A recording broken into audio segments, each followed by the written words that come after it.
জুতার বাড়ি দিয়ে জিজ্ঞাসা করা দরকার ওই বেঈমানের বাচ্চাগুলোকে যারা রাসূলের উপরে যৌবনের অপবাদ দেয়।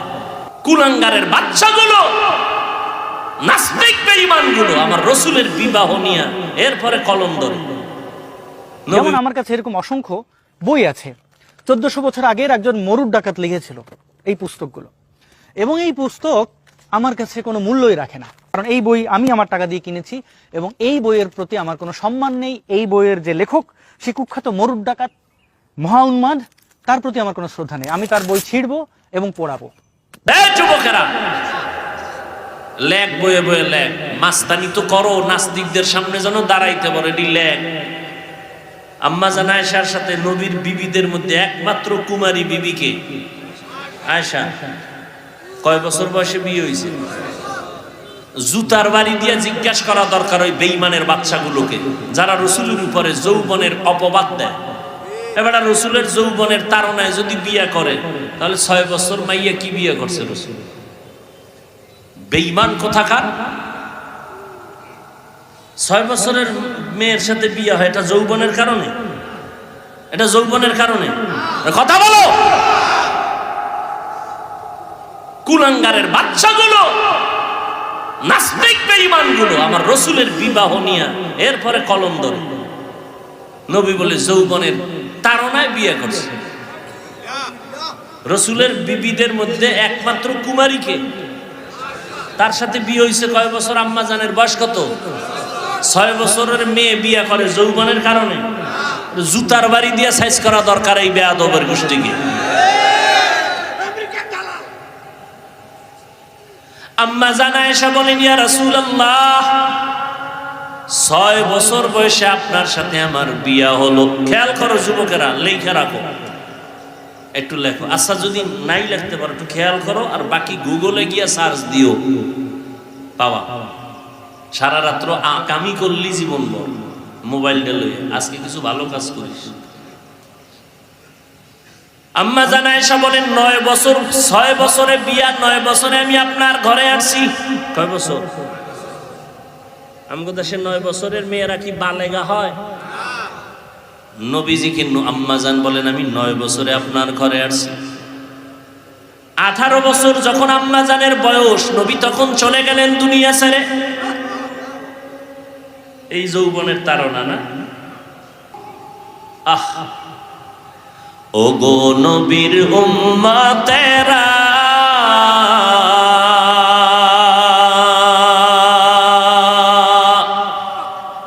হয়ে আজি দিশাহারা,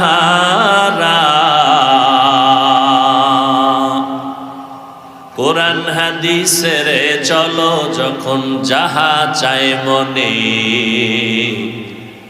নবী বিনে কে দাঁড়াবে পুলসিরাত মিজানে, নবী বিনে কে দাঁড়াবে পুলসিরাত মিজানে। আম্মা জান আয়েশা বলেন আমার বয়স কম, ভয় লাগে না জানি কোনো বেয়াদবিমূলক আচরণ হয়েছে, আপনি কাঁদেন। নবী বলেন না রে আয়েশা, এজন্য কাঁদি না। তো নবী কেন কাঁদেন?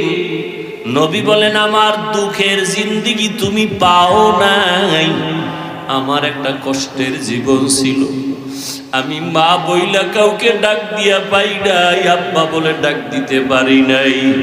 আমার এই কষ্টের সময় আমার একজন আপন বন্ধু ছিল, আমার আপন বান্ধবী ছিল, আমার বিবি খাদিজা।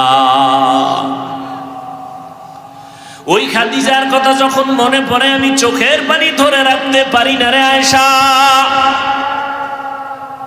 দীর্ঘ 40টা বছর আমি হেরা পাহাড়ে যাইয়া যাইয়া আল্লাহর ধ্যান করতাম, আর এই খাদিজা মহিলা মানুষ হেরা পাহাড়ের উপরে উঠা নিচে নাইমা আমার জন্য নাস্তা পৌঁছায় দিত। রাস্তা নাই, কিছুই নাই, এত কষ্ট খাদিজা করছে।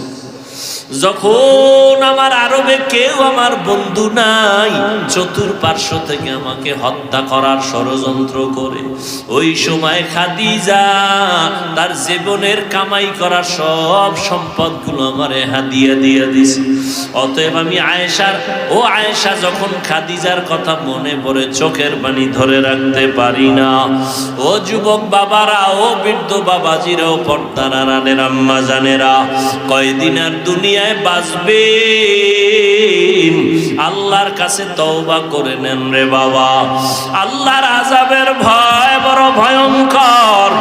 আমার নবী যার কোনো গুনাহ নাই, আম্মা জান আয়েশা বলেন নবীরে দেখি আমার ঘরে আবার একদিন কান্না করেন।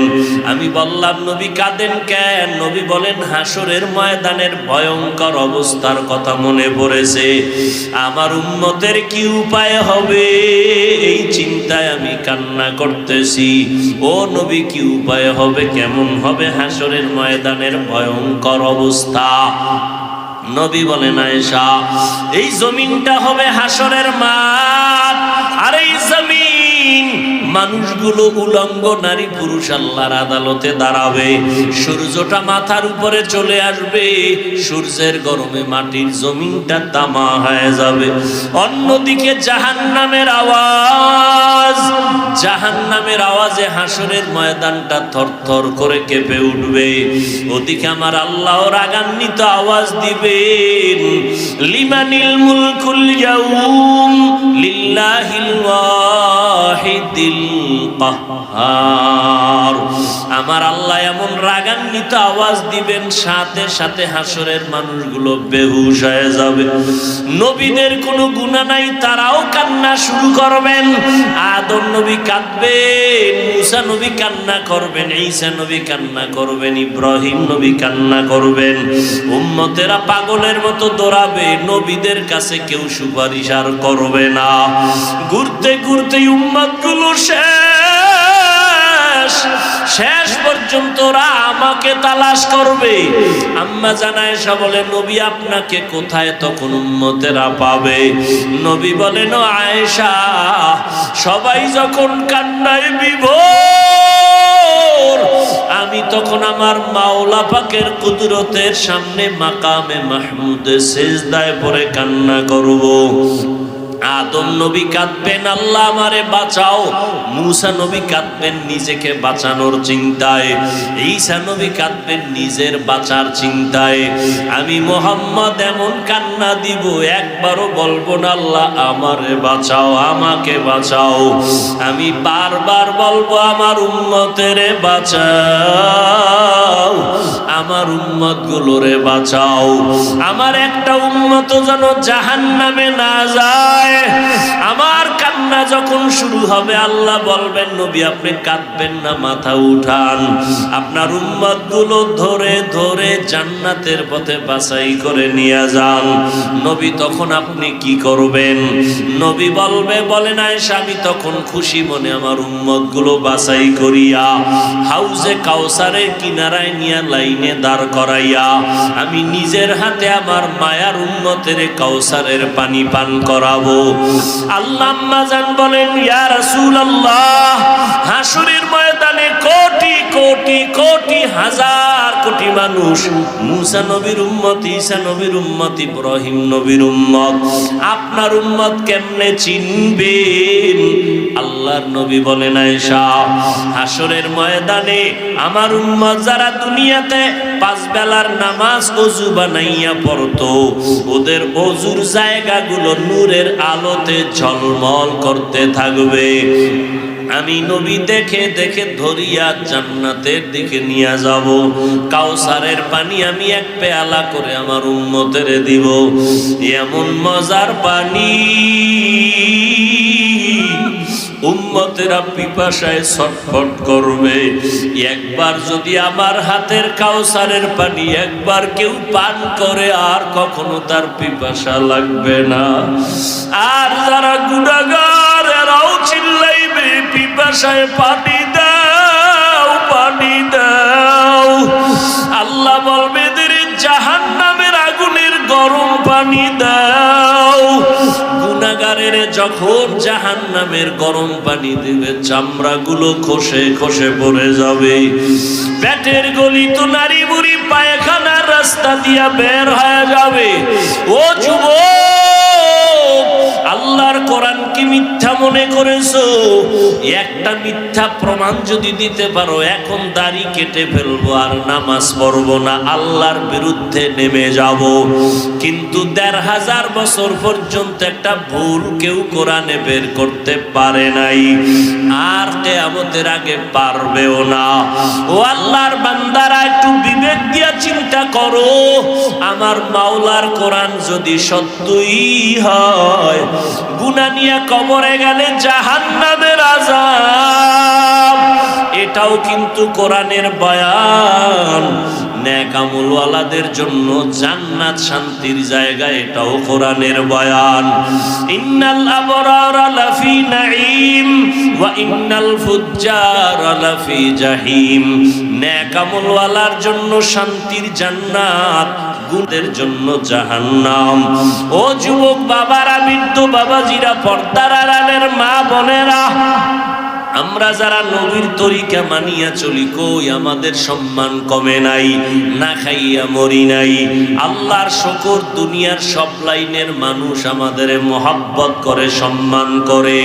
ও যুবক বাবা, তুমি ডাক্তার হও, ইঞ্জিনিয়ার হও, যাই হও না কেন, নামাজ ছাড়িও না, মা বাবার সাথে বেয়াদবি করিও না। দুনিয়ার গরম সহ্য করা যায় না, গুনাহ নিয়ে গেলে জাহান্নামের গরম কেমনে সহ্য করবা? এখনো সময় আছে, তওবা করে নাও। মনে মনে আমার মালিকের ডাকো, হে মালিক, এই ময়দানে গুনাহগার আর কেউ নাই, মনের বুঝাও রে মন। আমার মতো যুবক যদি স্কুল কলেজে পড়িয়া নামাজ পড়ে, আমি কেন পারবো না? চাকরি করে, আমি কেন পারবো না? র্যাব, আর্মি, পুলিশ, বিডিআর জনপ্রতিনিধির দায়িত্বে থাকিয়াও যদি নামাজ পড়ে, আমি কেন পারি না? আল্লাহ বুঝি বেজার হয়ে গেল, মা বাবার অভিশাপ লাগলো। এখনো সময় আছে, তওবা করে নাও। হায়াতের মালিক আল্লাহ, ইজ্জতের মালিক আল্লাহ, রিজিকের মালিক আল্লাহ। ওই আল্লাহর গোলামি ছাড়বা না। জীবনে যত নামাজ ছাড়লা, বেপরদায় চললা, দাড়ি কাটলা, এখন থেকে তওবা করে নাও। মা বাবার দোয়া নিয়া চলবা, উলামায়ে কেরামের পরামর্শ নিয়া, নবীজির সুন্নাত অনুযায়ী চলবা। যেই জায়গায় থাকো, যেই লাইনে থাকো, নামাজ ছাড়বা না, দাড়ি কাটবা না, বেপরদায় চলবা না।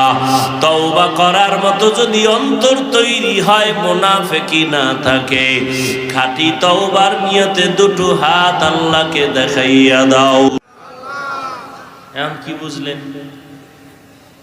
কথা একটা বলে দিছি, আসলে যে নবী রহমতের নবী, তো ওই জন্য কথার মধ্যে দয়া বেশি। কথার মধ্যে কি দয়া বেশি। নবী বললেন, আমাকে অস্বীকারীরা জান্নাতে যাবে না। তো অস্বীকারী কারা? সাহাবায়ে কেরামের প্রশ্নের জবাবে নবী বললেন, যারা আমার অনুসরণ করে তারা জান্নাতে যাবে। এখন আপনারা বলেন, নবী বললেন যারা আমার অনুসরণ করে তারা কোথায় যাবে? এবার বিপরীত কথা কি দাঁড়ায় বলেন? যারা অনুসরণ করে না তারা, এই পণ্ডিতেরা, আপনারা তো মনে করেন আমগো হুজুরগো মধ্যে কোনো বুদ্ধি শুদ্ধি কিছু নাই, আমরা বোকা। আপনারা অনেক বুদ্ধিমান, আলহামদুলিল্লাহ, আপনারা বুদ্ধিমান, আরো বুদ্ধি আল্লাহ দিক, আমরা দোয়া করি। আর আমাদেরকে বোকা বইলে যদি আপনি একটু শান্তি পান, পাইতে থাকেন। আর আমরা তো বোকাই, নাইলে আপনি আমাদের গালি দেন, এরপরও সালাম দেই। বোকা না হইলে সালাম দিতাম। আমাদের বিরুদ্ধে এত লেখা লেখেন, তারপরও আমরা গালি দেই না। আপনারা কি করেন তাও জানি, তারপরও কোনো প্রতিবাদ করি না, দেখলে সালাম দেই, হাসি মুখে কথা বলি। বোকা না হইলে তো এটা সম্ভব না। তবে আজকে কিছু কথা শুনেন, মানেন আর না মানেন, সত্য কথাটা স্বীকার করেন।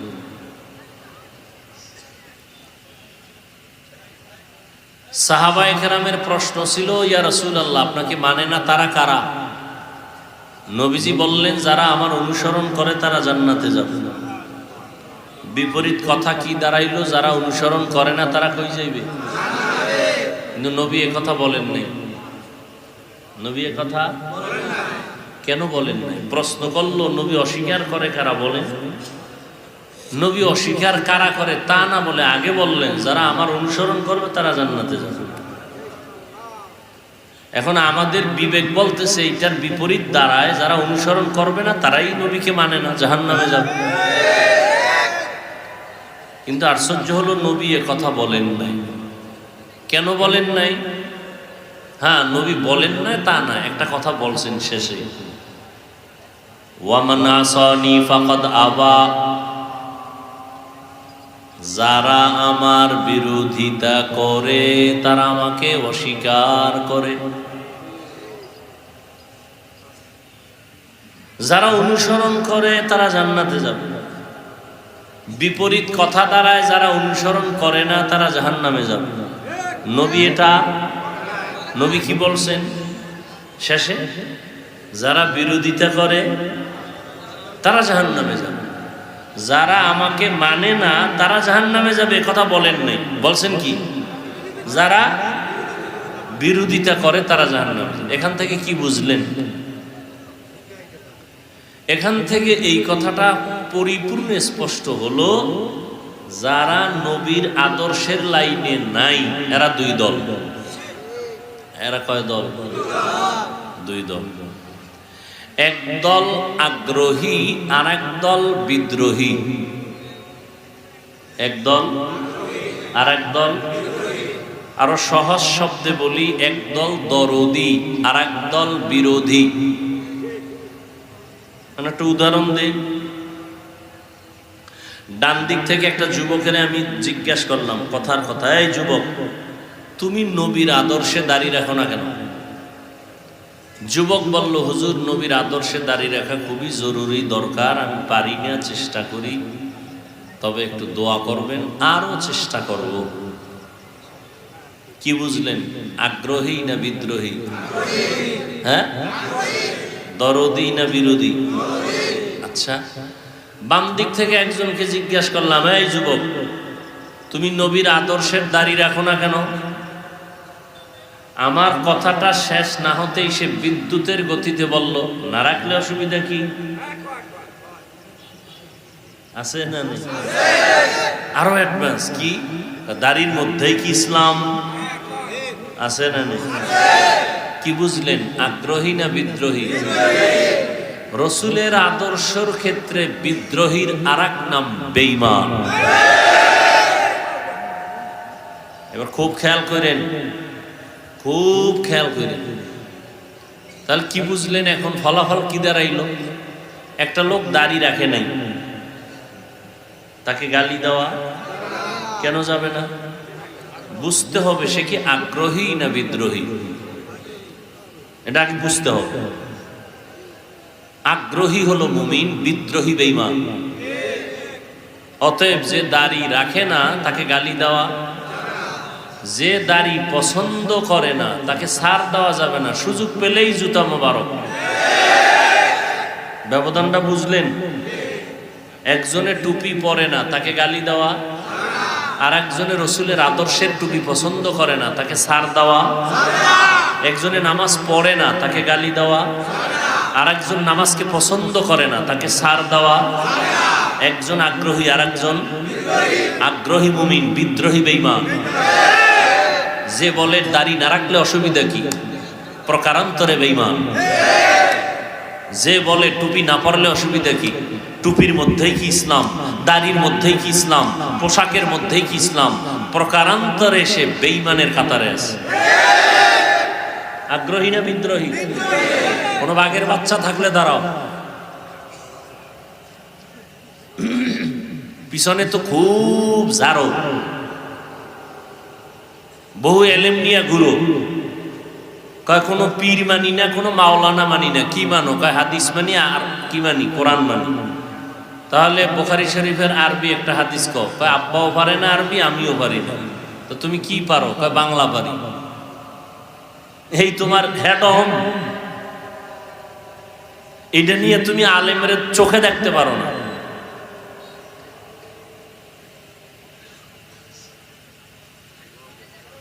আল্লাহ হেদায়েত দান করুন। তাহলে যারা নবীর আদর্শ মানে না, মানে আদর্শ মতো চলে না, মানে না বলা যাবে না, চলে না, তাদেরকে গালি দেওয়া আগে বুঝতে হবে সে কি আগ্রহী না বিদ্রোহী। বুঝাইতে পারছি? এই কথাটা তো এখন মোটামুটি অনেকের মধ্যে একটা নতুন আওয়াজ। কারণ আমরা যারা নামাজি, অনেক খুব বুজুর্গ আছে বেনামাজির দেখলে সি সি করে তাড়ায় দেয়। না, তাড়াবেন কেন? নবীজি তাড়াইলেন না কেন?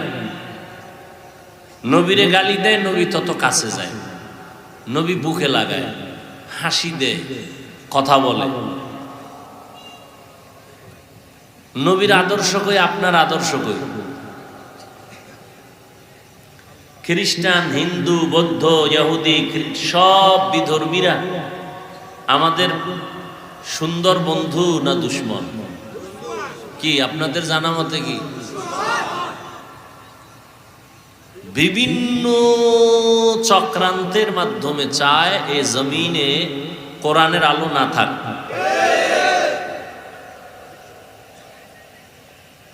এই বিষয়ে আপনার কি ভূমিকা আছে হযরত?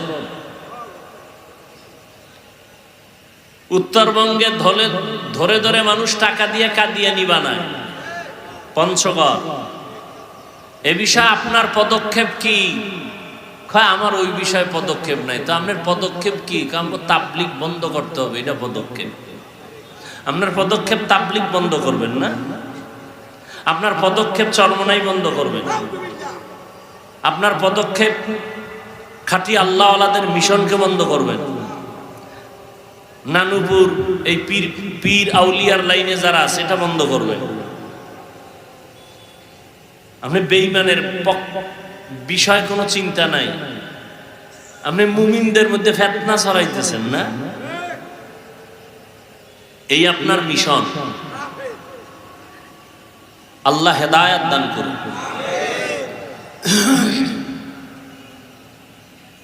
কই আমি তো পাঁচকল্লি টুপি মাথায় দিছি, ভিন্ন টুপিওয়ালাকে তো একটা গালি দি নাই, বা যাকে টুপি নাই তাদেরও তো খারাপ চোখে দেখি নাই। আপনি কেন পাঁচকল্লি দিয়ে তাকায় বাঁকা নজরে দেখেন? সমস্যা কি আমার না আপনার? আমি কওমি মাদ্রাসার সন্তান, কই কোনোদিন তো আলিয়ার বিরুদ্ধে বলি নাই, স্কুল কলেজের বিরুদ্ধে বলি নাই। আপনি কওমি নিয়ে অ্যালার্জি কেন? এই বিষয় কি? কি মিশন নিয়ে নামছেন মুসলমানের পরিচয় দিয়া? কি চান? আপনি থাকবেন, সব মরে যাবে। কি চান আপনি? আমি তো 20 রাকাত তারাবি পড়নেওয়ালা মুসল্লি, 8 রাকাত ওয়ালাদের তো হিংসা করে গালি দেই নাই। আপনি কেন আমগো সালাম দেন না, দিলেও নেন না? বিষয় কি? আমি নাভির নিচে হাত বেঁধে নামাজ পড়ি, আপনি বুকে হাত বেঁধেন, কই আপনারে তো গালি দেই নাই। আপনি কেন আমার নাভির হাত ধরে টানাটানি করেন? কি বিষয় কি? কি চান আপনি? আচ্ছা, বুকের উপরে হাত বাঁধি আর নাভির নিচে বাঁধি, 8 রাকাত হোক আর 20 রাকাত হোক, এগুলো তো একটা আমল। কি আমলটা? কার জন্য বলেন? সবাই বলেন। আচ্ছা, আমল করেন আল্লাহর জন্য, ভাব দেখান কেন বান্দার সাথে?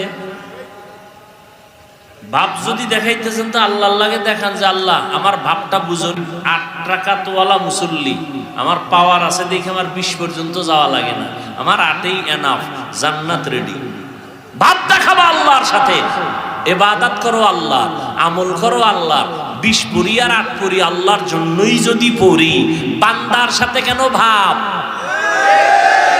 এই ভাবের নাম কিবির, এই ভাবের নাম অহংকার। রাসূলের স্পষ্ট সহিহ হাদিস, আগুন যেমন লাকড়ি ধ্বংস করে দেয়, অহংকার মানুষের তাকওয়াওয়ালা আমলকেও ধ্বংস করে দেয়। হ্যাঁ, সব হাদিস মানবে, এটা মানবে না। এই হাদিসটা মানতে খুব কষ্ট হয়ে যায়। আল্লাহ আমাদের সবাইকে কবুল করে। তাহলে হাদিসের বিষয়টা মোটামুটি খোলাসা হয়েছে তো। যে নামাজ পড়ে না তারে গালি দেওয়া যাবে, যে পছন্দ করে না তাকে ছাড় দেওয়া যাবে। হ্যাঁ, ব্যবধানটা বুঝছেন তো। এবার আসেন আয়াতের মধ্যে চলে আসি। আয়াত সবাই পারেন। ওয়ামা আরসালনাকা ইল্লা রাহমাতাল লিল আলামিন।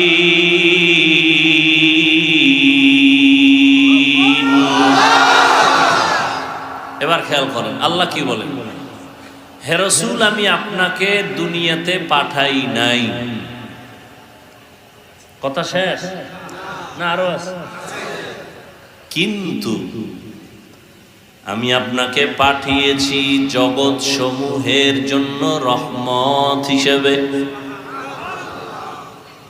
কথা বুঝেন, চিল্লাচিল্লি করবেন না, এটা চিল্লাচিল্লির ময়দান না।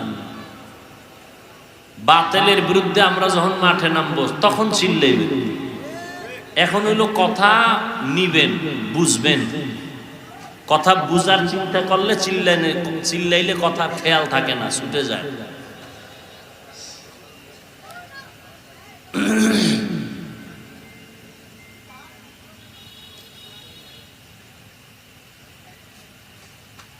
আল্লাহ যদি নবীরে ডাইরেক্ট বলতেন, নবী আপনাকে রহমত হিসাবে পাঠাই দিছি, খালাস।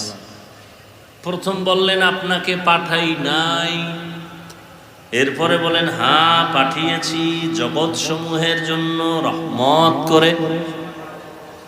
ঘুরাইয়া বললেন কেন? ফাইলুল হাকিম লা ইয়াখলু আনিল হিকমাহ। হাকিমের কাজ হিকমত থেকে খালি না, জ্ঞানীদের কাজ জ্ঞান থেকে শূন্য না। আল্লাহ কেন বললেন নবী আপনাকে পাঠাই নাই? হ্যাঁ পাঠিয়েছি জগৎ সমূহের জন্য রহমত করে। এর একমাত্র কারণ দুনিয়ার সমস্ত মানুষের জেহেনকে আল্লাহ পাক খালি করে দিলেন, নবীরে পাঠাই নাই। এই কথায় জেহেন খালি করে নাও, এবার নতুন করে কথাটা ঢুকাও। আমার নবীরে আমি শুধু রহমত হিসাবে পাঠাইলাম, তার মানে নবীর শুরু শেষ পুরাটাই রহমত। রহমত ছাড়া নবীর মধ্যে আর কিছুই। এই জন্য নবীর প্রথম কথা সব উম্মতরা জান্নাতে যাবে। আর আল্লাহর প্রথম কথা গরম। প্রথম কথা কি? ওয়াল আসর, আসরের শপথ। ইন্নাল ইনসানা লাফি, নিশ্চয়ই সমস্ত দুনিয়ার মানুষ জাহান্নামী। কার কথা? নরম না গরম? গরম।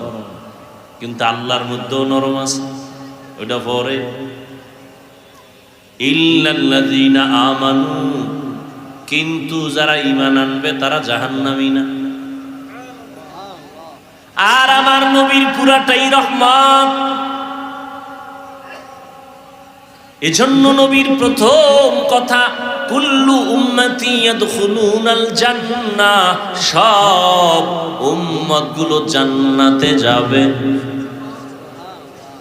সব উম্মত। আমরা গাঞ্জাখোরেরাও যেমনই কয় থাম, আমরা বেনামাজিরাও যেমনই কয় দাঁড়া।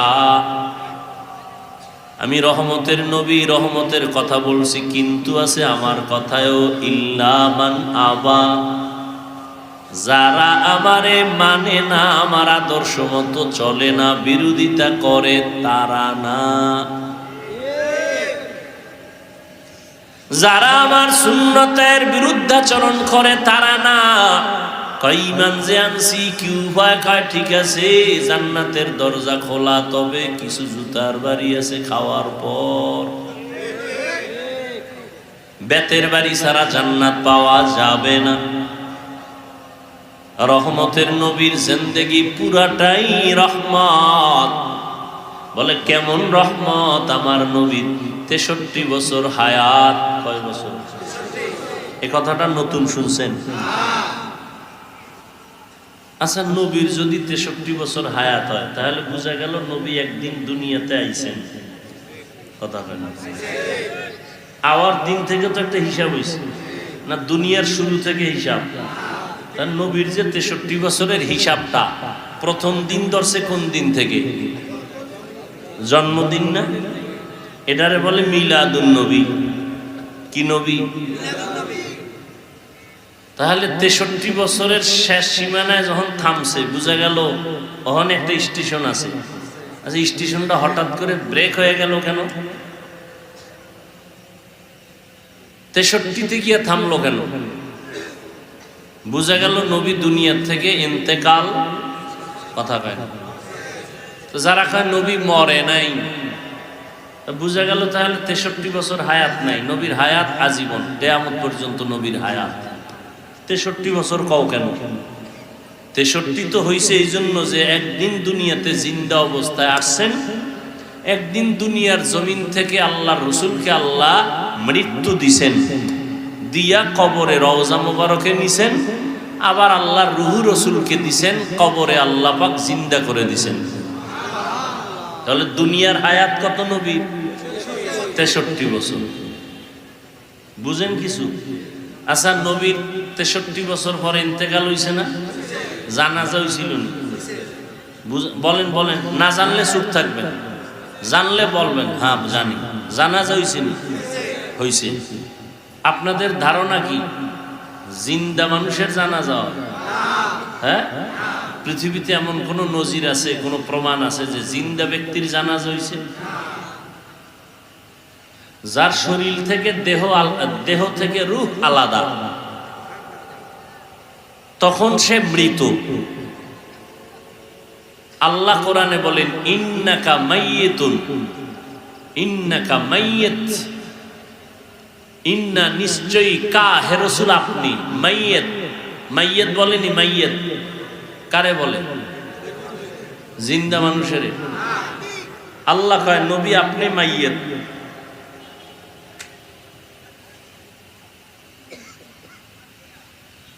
হুদা পেস লাগাইব, ঝগড়া করব, ফেতনা ছড়াইব, নবী মরে নাই, কারা কইছে মরে গেছে, এলে কিলাকিলি বাজাও, সালাম দিবা না, আত্মীয়তা করবা না, কত বাজে কথা। মানুষ নামাজ পড়ে না, এ নিয়ে কোনো বয়ান নেই। মানুষ রোজা রাখে নাই, যে রোজার মাস গেল, কত মুসলমান রোজা রাখে নাই। কি এরকম কোনো আশেক নাই?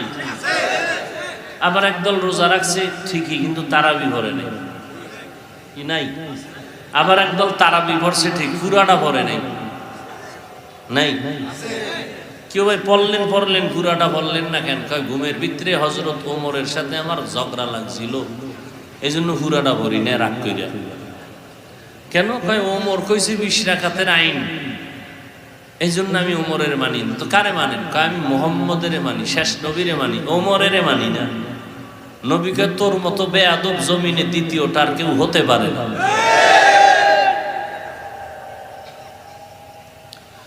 আল্লাহ, এই যে এখানে এত মানুষ, রাস্তায় যাইবেন আর কি কইবেন? অনেক লোক হয়েছে।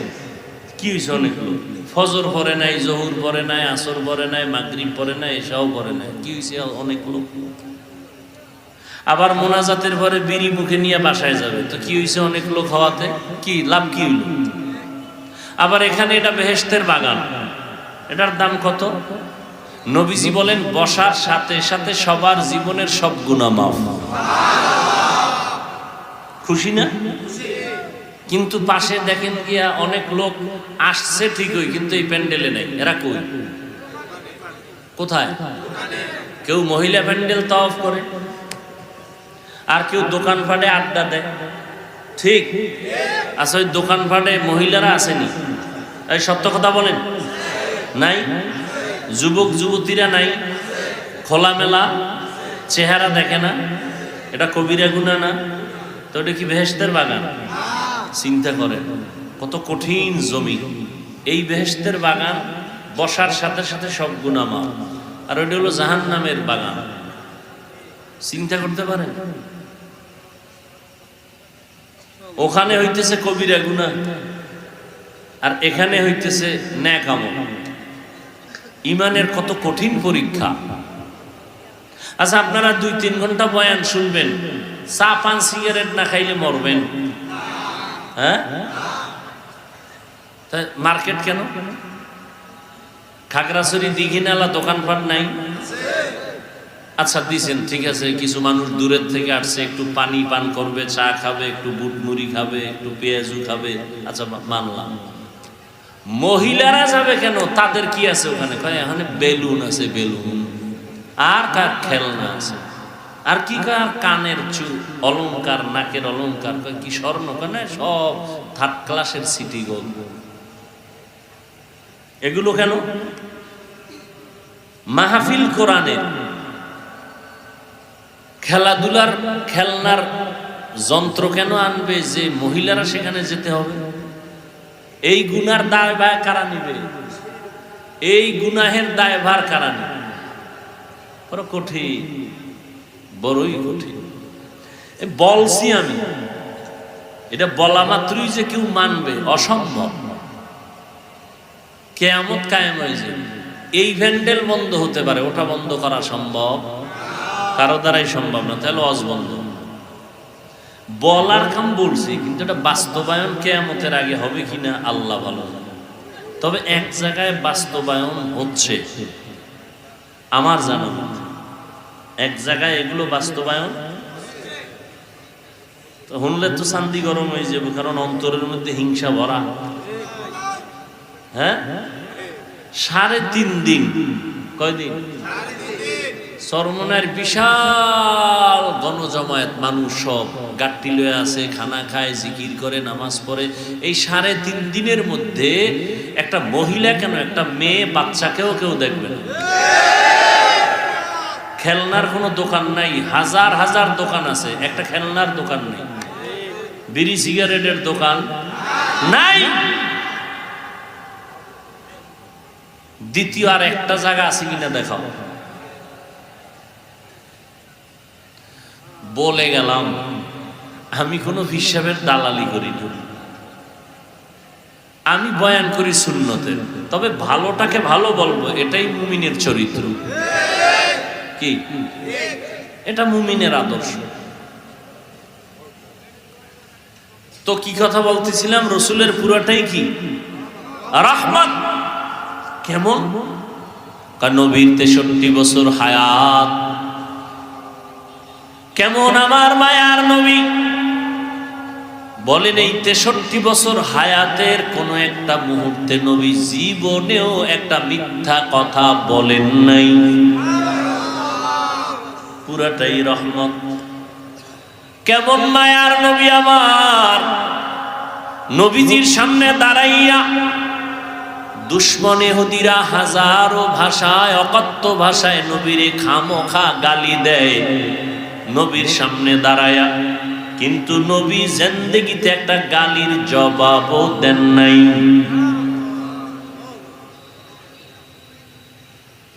আরো কঠিন কথা, কেমন মায়ার নবী আমার! যেই নবী জিন্দেগিতে কোনদিন এক মুহূর্তের জন্য দুটো চোখ গরম করে কারো দিকে তাকান নাই, চোখ গরম করে তাকান নাই। এই উম্মত, নবী কই তুমি কই? আহ, ওগো নবীর উম্মতেরা,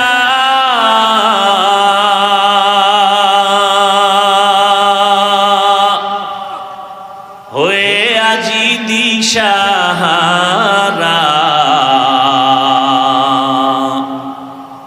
কোরআন হাদিসের চলো যখন যাহা চায় মনে, নবী বিনে কে দাঁড়াবে পুলসিরাত মিজানে, নবী বিনে কে দাঁড়াবে পুলসিরাত মিজানে। উম্মতের কান্ডারি নবী,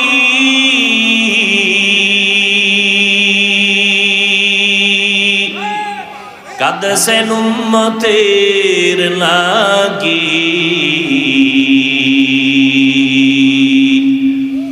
এখনো কাঁদেন নবীজি শুয়ে মদিনার পানে, নবী বিনে কে দাঁড়াবে পুলসিরাত মিজানে, নবী বিনে কে তারাবে পুলসিরাত মিজানে। কেমন মায়ার নবী পেয়েছ রে যুবক,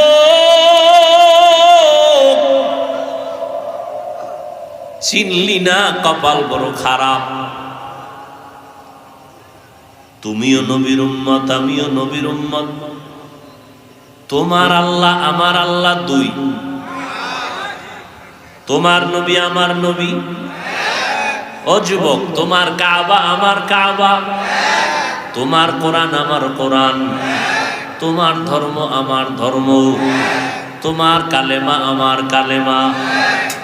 তোমার নবী আমার নবী এক। তুমিও যেই নবী মানো আমিও সেই নবী মানি, তুমিও যে আল্লাহ মানো ওই আল্লাহকে আমিও মানি। কিন্তু তোমার আজকে বয়ান করব কেন? বয়ান তো বিধর্মীরে করা দরকার।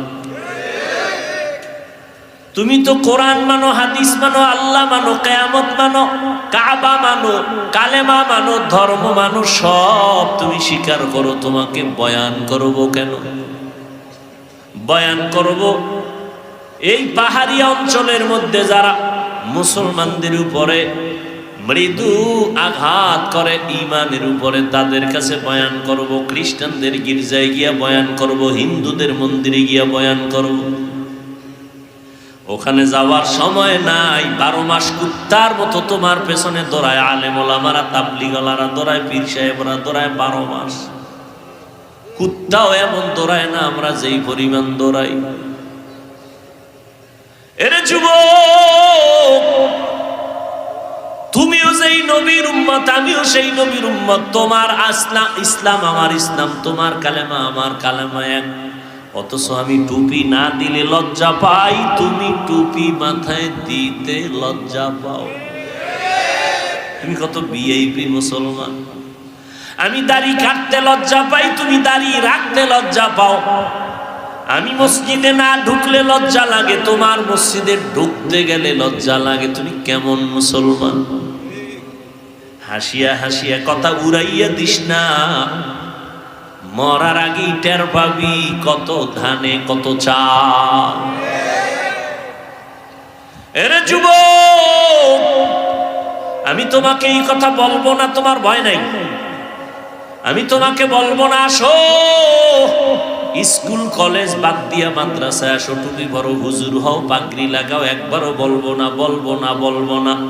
তোমার কোনো ভয় নাই, বরং আমি তোমাকে সাহস দিয়া যাই। তুমি স্কুলে পড়ো আলহামদুলিল্লাহ, কলেজে পড়ো আলহামদুলিল্লাহ, চাকরি করো আলহামদুলিল্লাহ, ব্যবসা করো আলহামদুলিল্লাহ, তুমি ডাক্তার হও আলহামদুলিল্লাহ, তুমি ইঞ্জিনিয়ার হও আলহামদুলিল্লাহ, তুমি একজন প্রফেসর হও আলহামদুলিল্লাহ। দোয়া করি, তবে আমার দাবি একটা, ডাক্তার হও, ইঞ্জিনিয়ার হও, প্রফেসর হও, তবে বেয়াদব হইও না। তোমার আচরণে যেন কোনোদিন কোনো আলেম কষ্ট না পায়, তোমার ব্যবহারে কোনোদিন যেন তোমার কলিজার মা বাবা কষ্ট না পায়, তোমার ব্যবহারে যেন কোনোদিন কোনো মুরব্বীরা কষ্ট না পায়। তুমি ডাক্তার হও, সম্মানের ডাক্তার হও, তুমি ইঞ্জিনিয়ার হও, তুমি সর্বোচ্চ সম্মানের চেয়ারে বসো, মানুষ দোয়া করবে। ও যুবক, আল্লাহ বিবেক দিছে, একটু চিন্তা করে জবাব দাও। জীবনে কোরআনের মাদ্রাসায় কোনোদিনও যায় না এমন যুবক স্কুলে পড়ে, কলেজে পড়ে, চাকরি করে, ব্যবসা করে, পাহাড়ে কাজ করে, শ্রমিকের কাজ করে, রাস্তায় গাড়ি চালায়, RAB, army, police, BDR, professor, engineer, doctor, এরপরে এমপি, মন্ত্রী, chairman, member, OC, DC, SP. সত্য কথাটা স্বীকার করো, ওই লাইনে থাকিয়াও কি 5 বেলার নামাজ পড়নেওয়ালা আসেনি? বাস আমাকে হুজুর লাগবে না, তোরে জুতার বাড়ি দিতে তোর জাতিবাই যথেষ্ট। কিয়ামতের ময়দানে আল্লাহ বলবে, এই বেঈমান, তোর লাইনে থাইকা র‍্যাব নামাজ পড়লো, তুই কেন পারলি না? ইঞ্জিনিয়ার নামাজ পড়লো, তুই কেন পারলি না? তোর মতো যুবক রাস্তায় গাড়ি চালায়, ড্রাইভারি করে, নামাজ পড়লো, তুই কেন পারলি না? তোর মতো যুবক নদীর মধ্যে মাছ ধরে, নামাজ পড়ে, তুমি কেন পারো না? তোমার মতো যুবক স্কুল কলেজ ভার্সিটিতে লেখাপড়া করে নামাজ পড়ে, তুমি কেন পারো না? আমি গো হুজুর টুজুর লাগবে না, তোমারে ধরার জন্য তোমার পাশের মানুষটাই যথেষ্ট। ওয়ামা আরসালনাকা ইল্লা রাহমাতাল লিল আলামিন।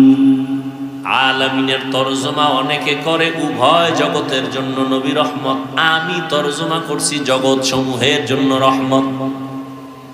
উভয় জগতের তরজমা যদি করে তখন অর্থ দাঁড়ায় দুনিয়ার জগতের জন্য, পরকালের জগতের জন্য নবী রহমত। আসলে জগৎ তো উভয় না, জগৎ তো অনেক। রুহের একটা জগৎ আলাদা, মায়ের গর্ভের একটা জগৎ আলাদা, দুনিয়ার জগৎ আলাদা, কবরের একটা জগৎ আলাদা, হাসরের ময়দানের এক জগৎ আলাদা, জান্নাত ও জাহান্নামের জগৎ আলাদা। এজন্য তরজমাটা করলাম উভয় জগৎ না, জগৎ সমূহের জন্য নবী রহমত। রুহের জগতের জন্য নবী রহমত,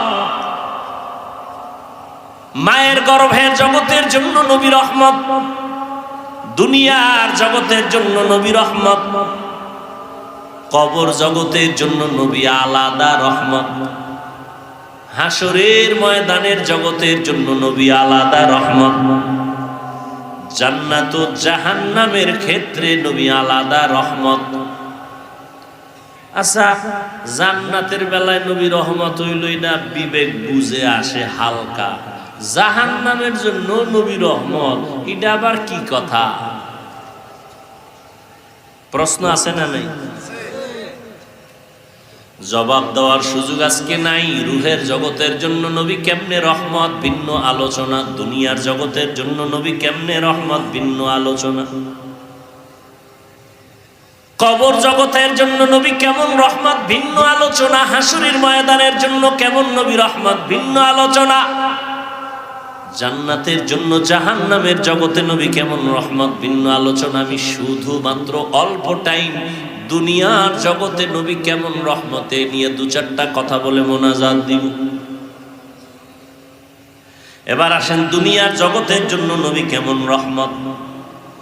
দুনিয়ার জগতের জন্য শুধু নবী এভারেজ এক কথায় রহমত বললাম, কিন্তু এখানেও পাট পাট আলাদা আছে।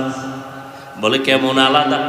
নবী যেমন মানুষের জন্য রহমত, নবী তেমন পশুর জন্য রহমত। নবী যেমন পুরুষের জন্য রহমত, নারীদের জন্য নবী আলাদা রহমত।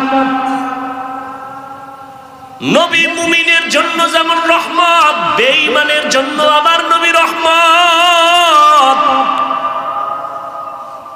রহমতের নবী যেমন জঙ্গলের প্রাণীদের জন্য রহমত, পানির মধ্যে প্রাণীদের জন্য নবী আলাদা রহমত। নবী সূর্যের জন্য রহমত, চাঁদের জন্য রহমত। রহমতের নবী মাছের জন্য যেমন রহমত, এই গাছের জন্য নবী রহমত। বুঝেন না, এই জন্য মাস্তানি করেন না, খবরদার। আপনি পারেন না এর মানে এটা না যেটা নাই। আপনি পারেন না, এটা আপনার জানার দুর্বলতা আছে। নাই নেই বলবেন না, এটা নাই সেটা নাই, শেষে দেখবেন আপনিও নাই। নাই নেই বলবেন না। অনেকে থাকতেও আমার টাকা নাই, আমি ফকিন্নির বাচ্চা, টাকা নাই। তা আল্লাহ তোরে যা দিছি তুই আলহামদুলিল্লাহ কবি না? নাই যখন কইস দেখতে নাই এর পরিণামটা কেমন। আল্লাহ নাই বানাই দিছে।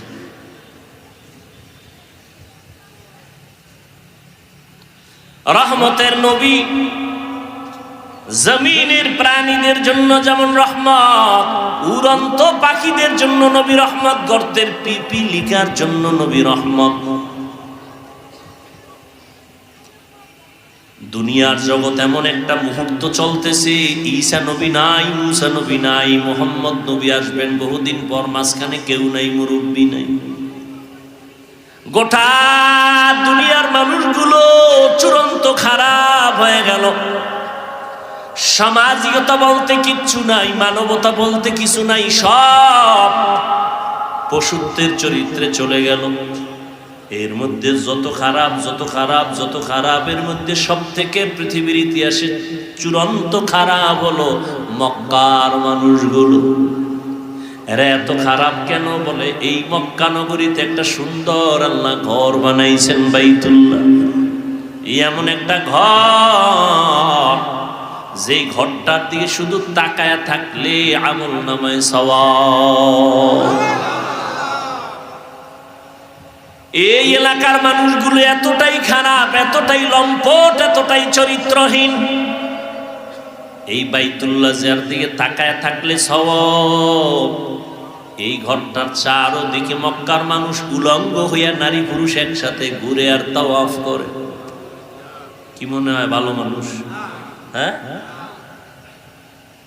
এই মক্কার মানুষ এত খারাপ, কন্যা সন্তানদের পছন্দ করে না, বিধবা নারীদের পছন্দ করে না। কন্যা হলেই বাবার মাথা গরম, নিজ বাবা নিজ কন্যা সন্তানটাকে পাথর চাপা দিয়া মেরে ফেলে জ্যান্ত। কত খারাপ! আমগো বর্তমান দুনিয়াটাও একেবারে যে কম খারাপ তা না। আমগো বর্তমানেও কিছু কুলাঙ্গারের বাচ্চা আছে জমিনের মধ্যে, ছেলে হইলে খুশি হয়, মাইয়া হইলে বউরে গালি দেয়। কুলাঙ্গার নাই? নিকৃষ্ট কুলাঙ্গার। মাইয়া হলো কেন? বউরে জিগায়, বউ কি করছে? তোমার দেওয়া জিনিসটা বউ আমানত রাখছে, বউরে পুরস্কার দাও। দিছো তুমি, তো দোষ হইলে তোমার হইব, বউর কি দোষ? তুমি বউয়ের হাতে একটা জিনিস দিলা যে এটা রাইখা দাও। এখন তুমি কি স্বর্ণ দিছো না সিটি গোল্ড দিছো, এটা তো তোমার বিষয়। বউ রাইখে দিছে, চোরে টোরে নেয় না, এটার হেফাজত করছে। এখন পরে যদি ধরা পড়ে যে তুমি স্বর্ণের নামে সিটি গোল্ড দিছো, তো জুতার বাড়ি তো তোমাকে দেওয়া লাগবে, বউর দোষ কি? আল্লাহ কারো দোষ না, সব ক্ষমতার মালিক কে? লিল্লাহি মুলকুস সামাওয়াতি ওয়াল আরদ ইয়াহাবু লিমান ইয়াশাউ ইনাসাও ওয়া ইয়াহাবু লিমান ইয়াশাউ যুকুর আও ইউযাওবিজুহুম যুকরানা ওয়া ইনাসা ওয়া ইয়াজআলু মান ইয়াশাউ আকিমা ইন্নাহু আলিমুন কাদির।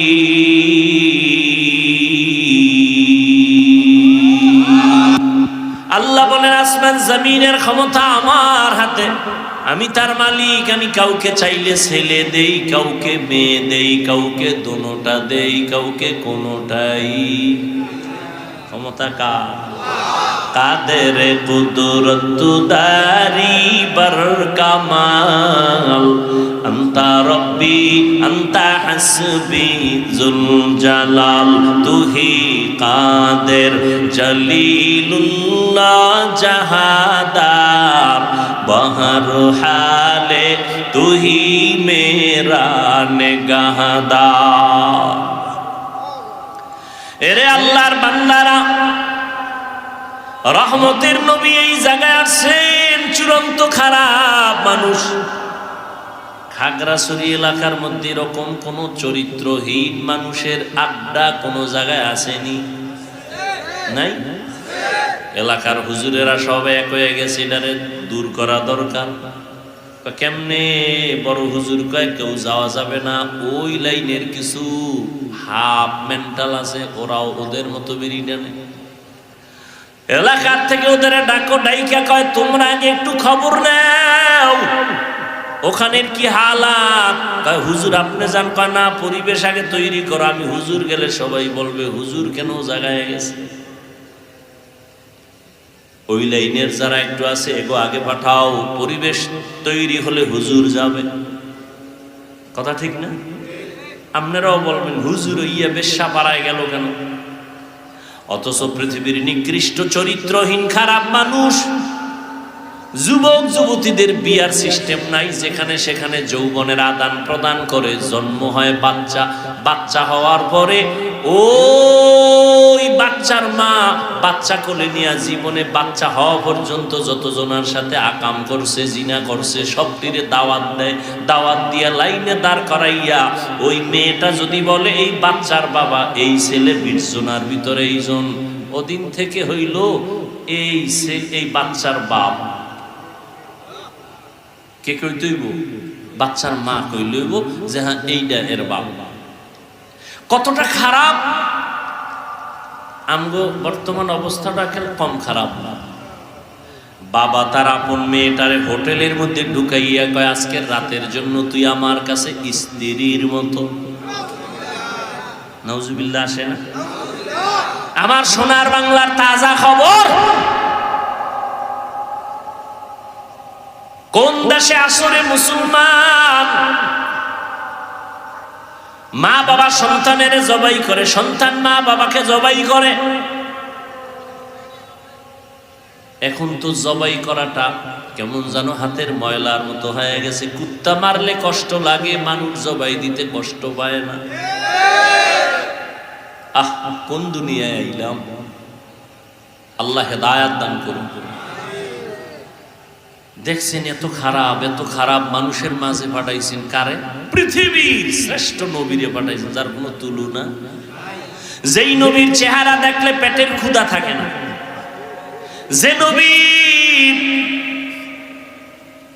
কদম যেখানে দেয় সেখান থেকে দীর্ঘ বছর মেশকের ঘ্রাণ, যেই নবীর ঘাম থেকে মেশকের ঘ্রাণ, সেই নবীকে একটা নাপাক জায়গায় পাঠাইলেন, নাপাক মানুষের মধ্যখানে আসলো পৃথিবীর ফুটন্ত গোলাপ। আল্লাহর সিস্টেমটা কেমন চিন্তা করেন। রহমতের নবী আসছেন, আইসা আস্তে আস্তে বড় হইয়া দেখে অমুক খারাপ, যে না চলে, বেবিচার চলে ওপেন। নবী সিসি কইয়া তারাইয়া দেয় না, তাদের সাথে হাসি মুখে কথা কয়, কাছে টানে, আপন বানায়। কি ওয়াজ শুনবেন? এডি ওয়াজ এর নিজের জীবনে বাস্তবায়ন আসেনি তো দাবি করেন আপনি আশিকে রাসূল। আর যদি কোন না আমার ভিতরে হিংসায় ভরা, তা আপনি নবীর আশিক হবেন দূরের কথা, মানুষই হইতে পারেন না। রহমতের নবী কাছে টানেন, নবীর ব্যবহারে পুরা মক্কার চরিত্রহীন মানুষগুলো এখন এতটাই ভক্ত হয়ে গেল। যদিও নবীরে মুরব্বী মানে না, কিন্তু আমানতের টাকা গোপনে নবীর হাতে রাখে, মুহাম্মদের থেকে খেয়ানত হবে না। ওদিকে নবীর মা নাই, কেমন আল্লাহ পরীক্ষায় ফালাইছে, নাইসা আব্বা বলিয়া ডাক দিতে পারেন নাই আমার নবী। যেই নবী দোয়া করলে উহুদ পাহাড় স্বর্ণ হয়ে যায়, সেই নবী কত কষ্ট করছে জীবনে। মায়ার নবী এত কষ্ট করেছেন। রহমতের নবী আমার 40টা বছর পর্যন্ত কোনদিন কাউকে বলে নাই নামাজ পড়ো, কালেমা পড়ো, জিকির করো, তেলাওয়াত করো। বুঝেন, প্রত্যেকটা পয়েন্টে পয়েন্টে বয়ান, উপদেশ। আপনি রাস্তায় একজনের পাইছেন না, চিনেন নাই লোকটার বাড়ি, করে সামাইকুম দিয়েই কইলেন, এই মেয়ে আপনার দাড়ি নেই কেন? এরকম পণ্ডিত আছেন। রসুলের আদর্শ কি আর আপনার আদর্শ কি? লোকটারে আগে সালাম দিবেন, এরপরে পরিচয় দিবেন, মোহাব্বত তৈরি করবেন। আপনি যে কইলেন আপনি দাড়ি রাখবেন, আপনার কথা মানবে কিনা এটা আগে রেডি করছেন নি? ফাইজলামি করেন, চালাকি করেন না। একটা লোককে বয়ান করার আগে মাহওয়াল তৈরি করতে হবে যে আমার কথাটা মানবে কিনা, সেই অবস্থা তৈরি করতে হবে। এরপরে কেমনে বুঝাই কত কথা, রাত্র বেশি। ইউসুফ নবীরে যখন জেলখানায় নিয়ে গেছে, অন্যায় ভাবে নিছে না? কথা পায় না। দোষ করছে জুলাইখা, চাপায়া দিছে ইউসুফ নবীর উপর, অপবাদ দিয়ে জেলে নিয়ে গেছে। ইউসুফ নবীকে আর কি করা, কষ্ট আছে কপালে। জেলখানায় বইয়া হের সাথে আরো 2 যুবক ঢুকছিল, ওরাও আসামি। বাদশার খাদেম দোনোরা, বাদশার কি খাদেম। এই দুইটায় স্বপ্ন দেখছে, ইতিহাস কোরআন শরীফে আছে। দেখে ব্যাখ্যা কি? এখন খুঁজে টুইজে ইউসুফ নবীরে পাইছে, এই লোকটার চেহারা সুন্দর, আমল করে, খুব নরম, এরে গেছে। আমাকে একটু স্বপ্নের ব্যাখ্যা শোনান। এই স্বপ্ন দেখছি। ইউসুফ নবী এখন কয়, তোমরা কোথার থেকে আসছো, কি হালাত, সব পরিচয় নিয়া এইবার এখন ইউসুফ নবী যা বলবে তাই তারা মানতে কি রাজি না? এই যে একটা সুযোগ পাইছে, নবীজি ব্যাখ্যা দেওয়ার আগে এইবার কিছু বয়ান দিয়ে দিলেন। এক আল্লাহর ইবাদত করো, বুঝেননি নাকি? আওয়ার লগে লগে নবীজিরে কইছে ব্যাখ্যা দেন, ব্যাখ্যা টাখ্যা বাদ, নামাজ পড়নি না, দো ভাগ ভাগ, বেনামাজির গুল্লি মানি, কিসের ব্যাখ্যা, ভাগ, আমার দরবারে বেনামাজির জায়গা নেই। ইউসুফ নবীর আদর্শ কি? কইছে ভাগ। খালি কান সুখ করবেন, অজে কিছু শিখবেন না, এটা কেমনে হয়? বেনামাজিরে তারায় দেন কেন? তারে আপন বানাইছেননি? লাথি মারার গুণটা অর্জন করেছো, বুকে লাগাবার গুণটা কি অর্জন করতে পারো নাই রে মুহাম্মাদের উম্মত?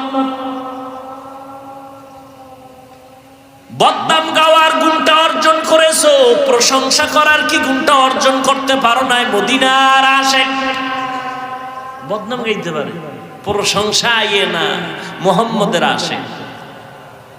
जिंदगी में बंदगी तू करना है, जिंदगी में बंदगी तू करना है, जिंदगी में बंदगी शर्मिंदा है, जिंदगी बे बंदगी शर्मिंदा है। খারাপ লাগে? ঘুমায়নি? ঘুমায়। যদি কেউ কয় ঘুমায়, ও তাজা মিথ্যাবাদী। মোবাইল যেদিন থেকে আসছে ওদিন থেকে বাঙালির ঘুম রাতের বেলা জবাই হয়ে গেছে। সারাটা রাত মোবাইল নিয়ে কবিরা গুনাহ করে কাটাইছরে যুবক। 40 বছর পর্যন্ত তোর চেহারা থাকবে গোলাপের মতো ফুটন্ত সুন্দর। আজকে তোর 25 থেকে 27 বছর চেহারাটা কার্টুন কার্টুন ভাব কেন? আলো নাই কেন? উজ্জ্বলতা নাই কেন? মায়া লাগে না কেন চেহারার দিয়ে তাকাইলে? এর একমাত্র কারণ আমার আল্লাহ তোর উপরে বেজার, মা বাবা বেজার, সারা রাত্র মোবাইলে কবিরা গুনাহ করেছো। ঘুমের ঘরে আজরাইল আইনি, তোমার ঘরে যদি আইয়া দেখে তুমি গানের তার কানে লাগাইয়া শুইয়া রইছো। বেঈমানেরে বুঝাইলে একটু কম সময় লাগতো, তুমি মুসলমানের বাচ্চাকে বুঝাইতে কষ্ট হয় কেন? আমার দুনিয়া মে হো দুনিয়া কা তলবগার না হো, बाजार से गुजर हो खरीदार ना हो, ये दुनिया एक मिसल कागज फूल है, ये दुनिया एक मिसल कागज फूल है, जिंदगी में बंदगी तू करना है, जिंदगी में बंदगी तू करना है, जिंदगी में बंदगी शर्मिंदा है, जिंदगी में बंदगी शर्मिंदा है। ও যুবক, 1500 বছর আগে নবী কি কইছে জানোনি? বুড়ারা নবীর বিরোধিতা করছে। নবী কয় যুবকেরা আমি মুহাম্মদের উপকার করেছে, যুবকেরা নবীর উপকার করেছে, বুড়ারা বিরোধিতা করেছে। তার মানে কি আপনারা? আর এক বুড়া বেহা হয়ে গেছে, আমরা বিরোধিতা করি নবীর। ওই সময়ের বুড়া আবু জাহাল নবীর দুশমন, বৃদ্ধ আবু লাহাব বুড়া, নবীর বন্ধু না দুশমন? ওদিকে যুবক নবীর কলিজা দেয়।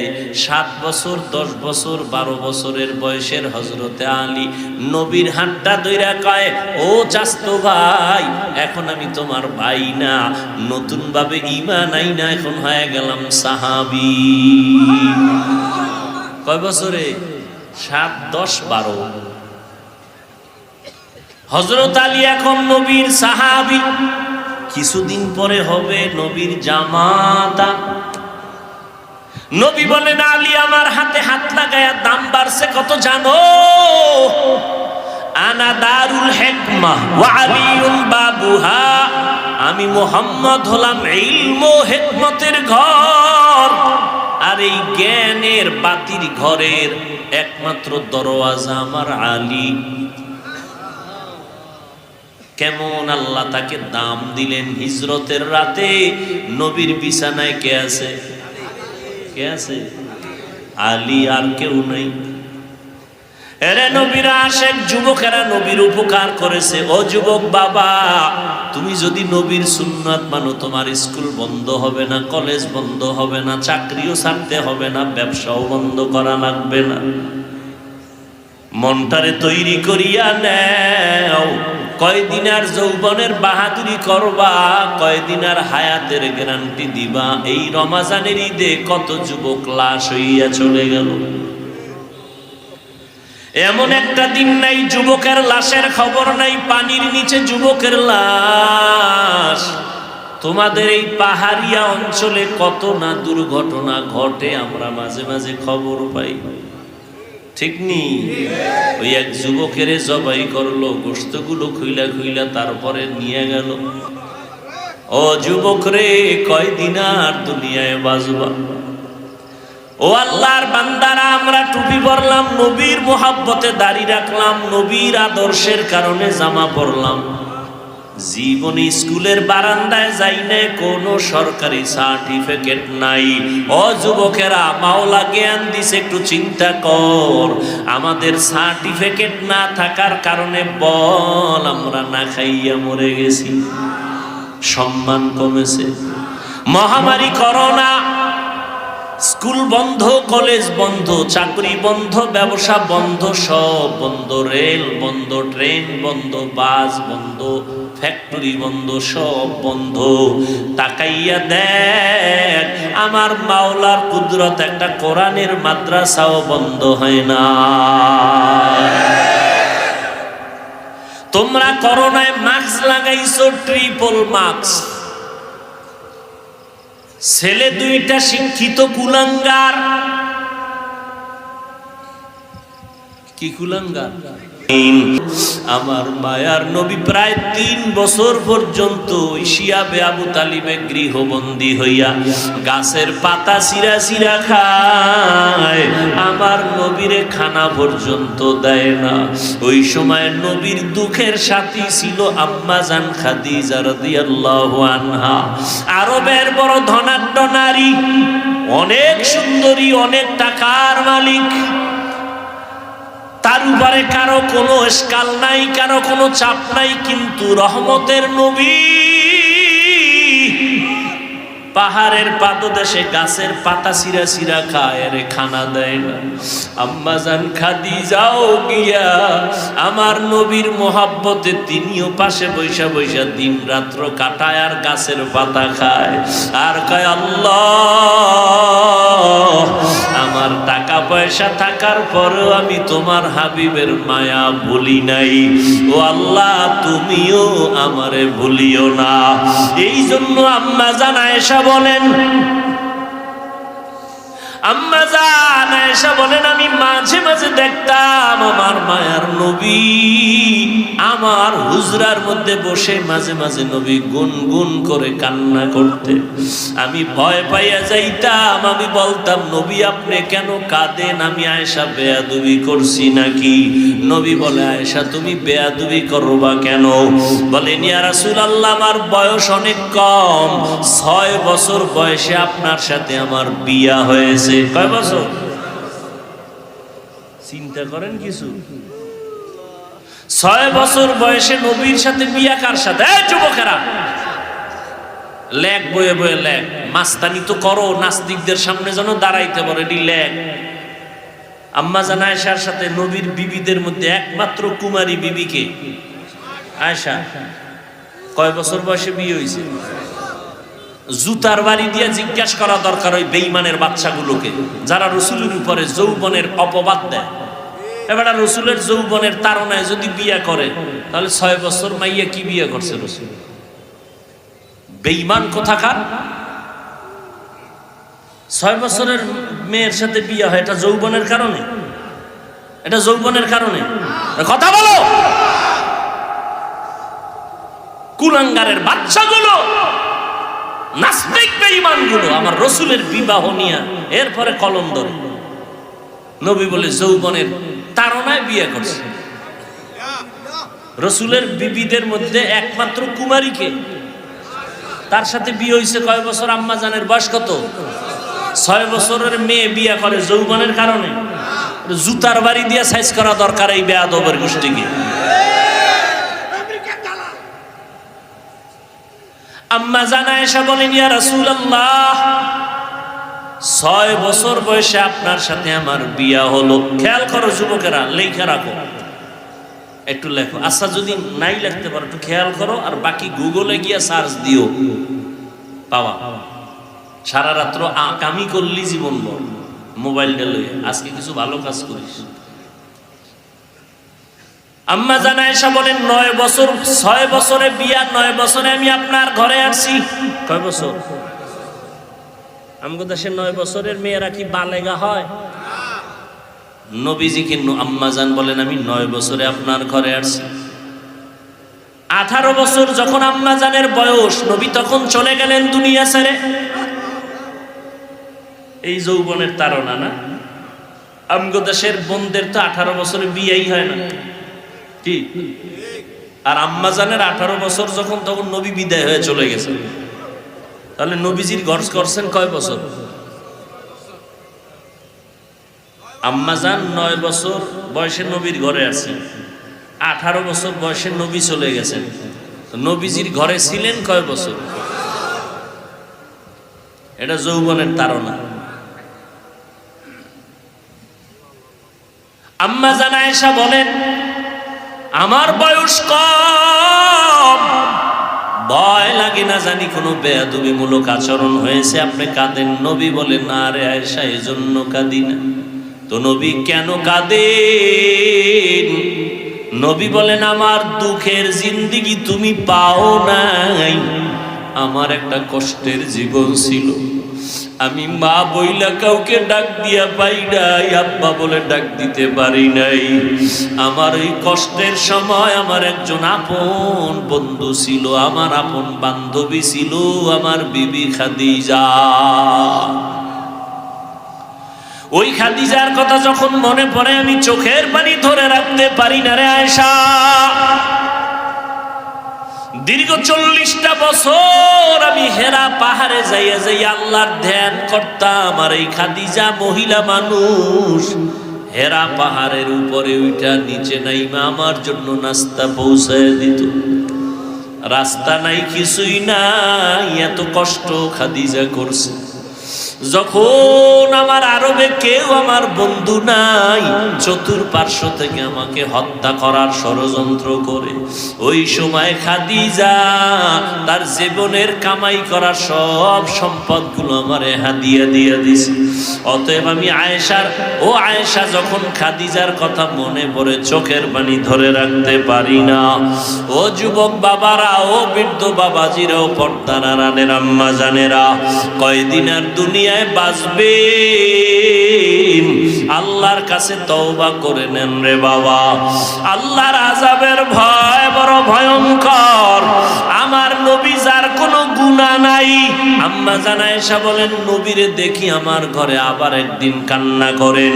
আমি বললাম নবী কাঁদেন কেন? নবী বলেন হাসরের ময়দানের ভয়ঙ্কর অবস্থার কথা মনে পড়েছে। আমার উম্মতের কি উপায় হবে এই চিন্তায় আমি কান্না করতেছি। ও নবী কি উপায় হবে, কেমন হবে হাসরের ময়দানের ভয়ঙ্কর অবস্থা? নবী বলেন আয়েশা এই জমিনটা হবে হাসরের মাঠ, আর এই জমিন মানুষগুলো উলঙ্গ নারী পুরুষ আল্লাহর আদালতে দাঁড়াবে। সূর্যটা মাথার উপরে চলে আসবে, সূর্যের গরমে মাটির জমিনটা তামা হয়ে যাবে। অন্যদিকে জাহান্নামের আওয়াজ, জাহান্নামের আওয়াজে হাসরের ময়দানটা থরথর করে কেঁপে উঠবে। ওদিকে আমার আল্লাহ রাগান্বিত আওয়াজ দিবেন, লিমানিল মুলকুল ইয়াউম লিল্লাহিল ওয়াহিদিল কাহ্হার। আমার আল্লাহ এমন রাগান্বিত আওয়াজ দিবেন, সাথে সাথে হাসরের মানুষগুলো বেহুশ হয়ে যাবে। নবীদের কোনো গুনাহ নাই, তারাও কান্না শুরু করবেন।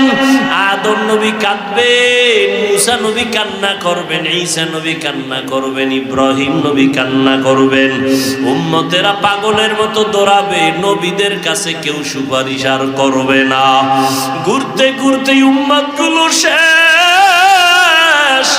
শেষ পর্যন্ত ওরা আমাকে তালাশ করবে। আম্মা জান আয়েশা বলে নবী আপনাকে কোথায় তখন উম্মতেরা পাবে? নবী বলেন ও আয়েশা, সবাই যখন কান্নায় বিভোর, আমি তখন আমার মাওলা পাকের কুদরতের সামনে মাকামে মাহমুদে সেজদায় পড়ে কান্না করব। আদম নবী কাঁদবেন আল্লাহ আমারে বাঁচাও, মুসা নবী কাঁদবেন নিজেকে বাঁচানোর চিন্তায়, ঈসা নবী কাঁদবেন নিজের বাঁচার চিন্তায়। আমি মুহাম্মদ এমন কান্না দিব, একবারও বলবো না আল্লাহ আমারে বাঁচাও, আমাকে বাঁচাও। আমি বারবার বলবো আমার উম্মতেরে বাঁচাও, আমার উম্মত গুলোরে বাঁচাও। আমার একটা উম্মত যেন জাহান্নামে না যায়। আমার কান্না যখন শুরু হবে আল্লাহ বলবেন নবী আপনি কাঁদবেন না, মাথা উঠান, আপনার উম্মত গুলো ধরে ধরে জান্নাতের পথে বাছাই করে নিয়ে যান। নবী তখন আপনি কি করবেন? নবী বলেন আয়েশা আমি তখন খুশি মনে আমার উম্মত গুলো বাছাই করিয়া হাউজে কাউসারের কিনারায় নিয়ে লাইনে দাঁড় করাইয়া আমি নিজের হাতে আমার মায়ার উম্মতের কাউসারের পানি পান করাবো। আল্লাহ আম্মা জান বলেন ইয়া রাসূলুল্লাহ, হাসরের ময়দানে কোটি কোটি কোটি হাজার কোটি মানুষ, মুসা নবীর উম্মত, ঈসা নবীর উম্মত, ইব্রাহিম নবীর উম্মত, আপনার উম্মত কেমনে চিনবেন? আল্লাহর নবী বলেন আয়েশা হাসরের ময়দানে আমার উম্মত যারা দুনিয়াতে পাঁচ বেলার নামাজ ওযু বানাইয়া পড়তো, ওদের ওযুর জায়গাগুলো নূরের আলোতে ঝলমল করতে থাকবে। আমি নবী দেখে দেখে ধরিয়া জান্নাতের দিকে নিয়ে যাব। কাউসারের পানি আমি এক পেয়ালা করে আমার উম্মতের দিব। এমন মজার পানি উম্মতেরা পিপাসায় ছটফট করবে। একবার যদি আমার হাতের কাউসারের পানি একবার কেউ পান করে আর কখনো তার পিপাসা লাগবে না। আর যারা গুনাহগার এরাও চিল্লাইবে পিপাসায় পানি দাও, পানি দাও। আল্লাহ বলবে এদের জাহান্নামের আগুনের গরম পানি দাও। গুনাহগারের যখন জাহান্নামের গরম পানি দিবে চামড়াগুলো খসে খসে পড়ে যাবে। পেটের গলি তো নারী বুড়ি পায়খানার রাস্তা দিয়া বের হয়ে যাবে। ও যুবক, আল্লাহ আল্লাহর কোরআন কি মিথ্যা মনে করেছো? একটা মিথ্যা প্রমাণ যদি দিতে পারো, এখন দাড়ি কেটে ফেলবো আর নামাজ পড়বো না, আল্লাহর বিরুদ্ধে নেমে যাব। কিন্তু ১৫০০ বছর পর্যন্ত একটা ভুল কেউ কোরআনে বের করতে পারে নাই, আর কিয়ামতের আগে পারবেও না। ও আল্লাহর বান্দারা, একটু বিবেক দিয়া চিন্তা করো, আমার মাওলার কোরআন যদি সত্যই হয়, গুনাহ নিয়ে কবরে গেলে জাহান্নামের আযাব, এটাও কিন্তু কোরআনের বয়ান। নেক আমলওয়ালাদের জন্য জান্নাত শান্তির জায়গা, এটাও কোরআনের বয়ান। ইন্নাল আবরারা লাফি নাঈম ওয়া ইন্নাল ফুজ্জারা লাফি জাহিম। নেক আমলওয়ালার জন্য শান্তির জান্নাত, গুণের জন্য জাহান্নাম। ও যুবক বাবারা, বৃদ্ধ বাবাজিরা, পর্দার আড়ালের মা বোনেরা, আমরা যারা নবীর তরিকা মানিয়া চলি, কই আমাদের সম্মান কমে নাই? না খাইয়া মরি নাই। আল্লাহর শুকর, দুনিয়ার সব লাইনের মানুষ আমাদের মহব্বত করে, সম্মান করে। ও যুবক বাবা, তুমি ডাক্তার হও, ইঞ্জিনিয়ার হও, যাই হও না কেন, নামাজ ছাড়িও না, মা বাবার সাথে বেয়াদবি করিও না। দুনিয়ার গরম সহ্য করা যায় না, গুনাহ নিয়ে গেলে জাহান্নামের গরম কেমনে সহ্য করবা? এখনো সময় আছে, তওবা করে নাও। মনে মনে আমার মালিকের ডাকো, হে মালিক, এই ময়দানে গুনাহগার আর কেউ নাই, মনের বুঝাও রে মন। আমার মতো যুবক যদি স্কুল কলেজে পড়িয়া নামাজ পড়ে, আমি কেন পারবো না? চাকরি করে, আমি কেন পারবো না? র্যাব, আর্মি, পুলিশ, বিডিআর জনপ্রতিনিধির দায়িত্বে থাকিয়াও যদি নামাজ পড়ে, আমি কেন পারি না?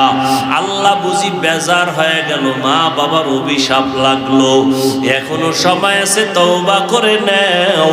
হায়াতের মালিক আল্লাহ, ইজ্জতের মালিক আল্লাহ, রিজিকের মালিক আল্লাহ। ওই আল্লাহর গোলামি ছাড়বা না।